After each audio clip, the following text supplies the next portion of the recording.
Folks who went before us blazed the trail through history. The heritage they left behind is part of you and me. All the dreams they still live on, and it makes me proud to be a living, breathing part of it all, the American legacy.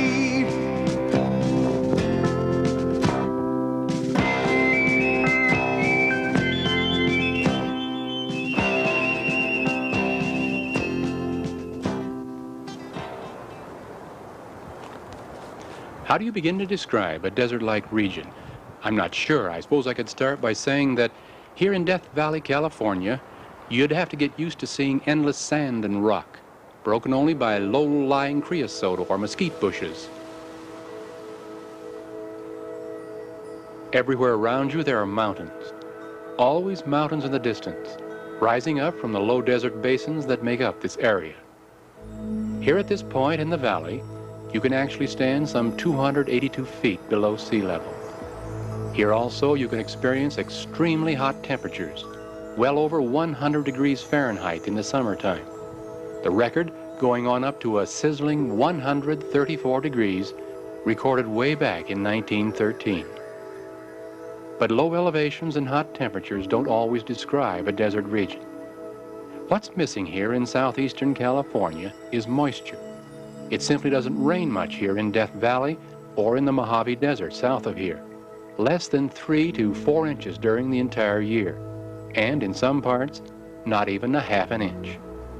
The mountains that divide off these desert regions do a good job of blocking out possible moisture coming in from the ocean, making most of it fall as rain or snow on the coastal side of the many ranges. For hundreds of years, this desert and the surrounding mountains were like a natural barrier to explorers and settlers alike. It was nature's way of keeping people out of this region, except, of course, for scattered groups of Indians who long ago learned how to adapt to such a climate. One tribe, in fact, the Mojave, who lived on the edge of this great desert, had never seen a white man until 1826. In October of that year, a small hunting expedition led by a tall, gaunt figure suddenly appeared one day outside the Indian encampment. The leader of this party was a man named Jedediah Smith. Jedediah Smith was a brave adventurer, living outdoors and trapping for fur. His footsteps cover all the western land. He crossed mountains and plains, and even an ocean of sand, even an ocean of sand. He was the first white man to cross South Pass westward and recognize it as the trail that later would take settlers across the Rocky Mountains to Oregon land. He was the first to go from Missouri overland to California, the first to cross the Sierra Nevada mountains, the first to attempt and finally cross the great Mojave Desert. They were eating dry dust and drinking their tears. 15 days seemed like 15 years.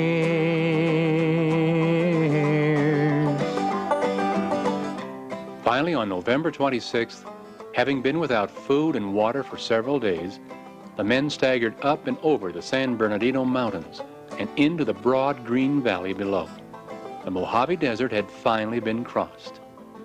Nothing could stop them, not even an ocean of sand, not even an ocean of sand.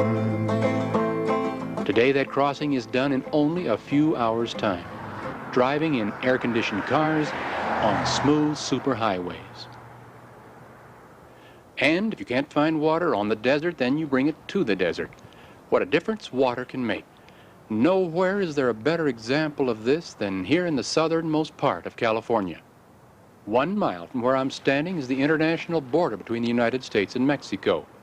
The state of California on this side, the country of Mexico on that side.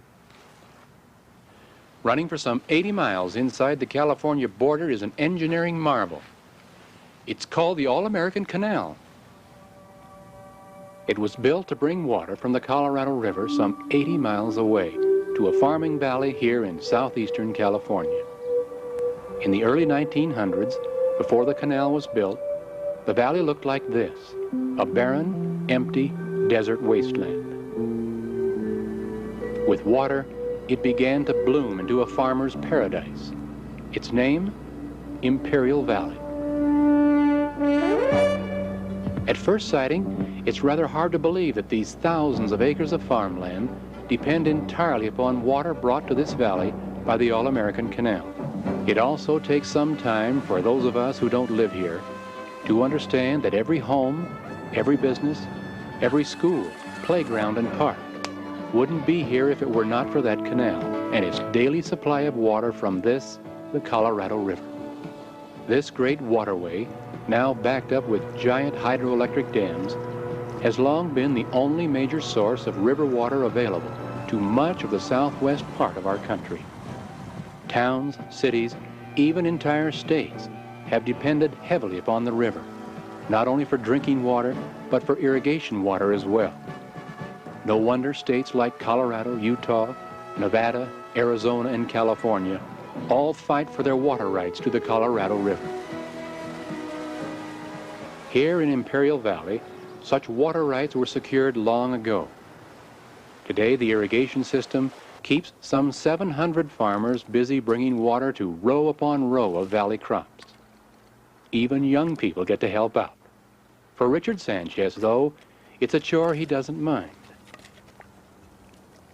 After my father has ordered water from the division office, I help out when I can to draw the water through the siphon gates and start it into the fields. It's really not that hard once you get the hang of it.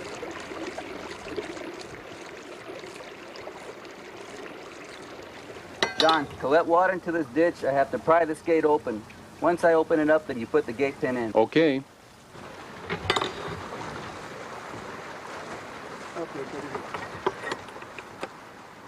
Ordering water? Imagine ordering water like you would tickets to a football game or even a pizza pickup. And yet that's exactly what happens. You merely pick up the telephone and call the Irrigation District's central office, which controls the flow of all water into the valley. Good morning, water clerk. Hello, Marge. This is Brownie Luker. I'm here in Sam's office, and I'd like to order some water for tomorrow on Alameda's Gate 27. Okay, how much water do you need? I think I need about 4 feet for tomorrow for my lettuce field. 4 feet tomorrow on Alameda's 27 for your lettuce field. Yes, I think we can deliver that. The Sand Harrow will return to your gate in 24 hours to close it. Okay, that's real good. By the way, has the price gone up yet? No, it hasn't. It's still $7.50 per acre foot, and you're billed at the end of every month. Real good. Thanks a lot, Marge. You're welcome. Bye-bye. An acre foot of water is just what it suggests. Enough water to cover an acre of land to a depth of 1 foot. It has taken some 10 acre-feet of water spread over 3 winter months of growing time to bring this head of lettuce to harvest size. And yet this is but one of 2 crops grown on this farm during the year. 5 months from now, some 70 to 80,000 melons, ripe, tasty cantaloupes, will be harvested from these same 80 acres of land.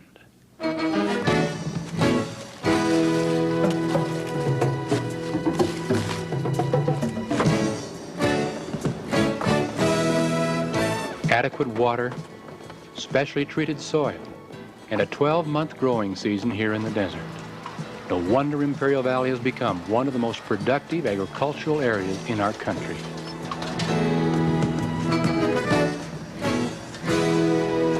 The variety of what grows here and where it is shipped is amazing, especially during our winter months.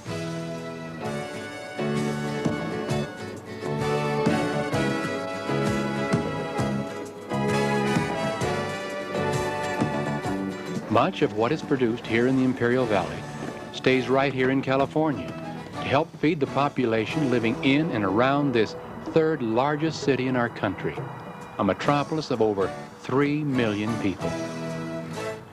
You and I know it better as Los Angeles, California, settled by the Spanish at the very same time that our 13 colonies were fighting for their independence on the other side of this continent. Then, Los Angeles looked like this, a tiny pueblo of but 11 families, struggling to make their living off their nearby irrigated land. 8 miles away was the center of their religious life, the mission of San Gabriel, established in 1769. It was here that Jedediah Smith would make his way to stop and rest after having crossed the Mojave Desert in 1826. It was also here that Smith would see firsthand what Father Junipero Serra and his Franciscan monks had accomplished. Coming north from Mexico, they established the chain of 21 missions along the coast and valleys of California. Here were the beginning efforts to colonize this far-off corner of the world. By 1900, people from every part of our country would begin to discover Southern California and particularly the Los Angeles area.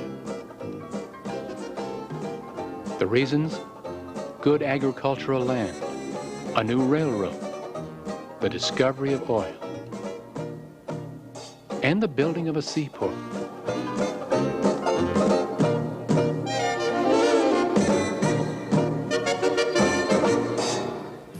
Today, this city has become an industrial giant, spreading itself over some 460 square miles of now very valuable land. Surprisingly, to those of us who don't live here, the biggest problem facing this city and its future is not the freeway system, or the number of automobiles, or even the smog that often blankets the area. Rather, it is something much more basic: water. A continuing source and supply of water. Like the Imperial Valley south and east of here, Los Angeles and the many cities surrounding it are located in a rather dry region with only 10 to 12 inches of rain falling in the year's time. And there are only limited amounts of underground water which can be pumped upward into existing reservoirs. Hence, the city of LA must depend heavily upon sources of water outside its boundaries. In fact, 80% of it comes down those penstocks and the Cascade Channel next to it, all the way from the Owens Valley in the Sierra Nevada mountains, some 330 miles away. Early in the 1900s, Los Angeles water officials quietly began buying up land here in the Owens Valley. With that land came the right to so many shares of water of the Owens River that flowed through the valley. Today, the city water department owns virtually all the land in Owens Valley and all the rights to its water, thus making sure that the people of Los Angeles will have enough water. And yet it isn't enough, at least according to local water officials. Well, then why not use this ocean water close by? Right now, it's simply too costly to desalt ocean water to remove its 4 to 5% salt content. To meet the continuing growth of this city, water officials argue that new sources of water must be brought from Northern California's mountains and rivers, south to Los Angeles, through a giant system of canals and aqueducts. Other people argue that it's time to limit the growth of cities as large as Los Angeles. Even young people here have their viewpoint. I don't think you can stop the growth of cities this big by limiting the water they get. After all, LA does have the legal right to the Owens Valley water, and without it, we would soon become a desert area. I don't see anything wrong with giving water rights to the greatest number of people to do the greatest good. I think most of us forget there'll never be any more water in the world than there is right now. I also think cities, like LA, don't have the right to go out of their city limits to get more water just so they can continue to grow. I remember when we lived in a farm in the Central Valley of California. My father had quite a problem getting enough water. I don't see why small towns and farms should have to give up part of their water just so big cities can grow even bigger. What do you think? After all, many other regions of our country face this very problem. In the future, it may well be your problem too.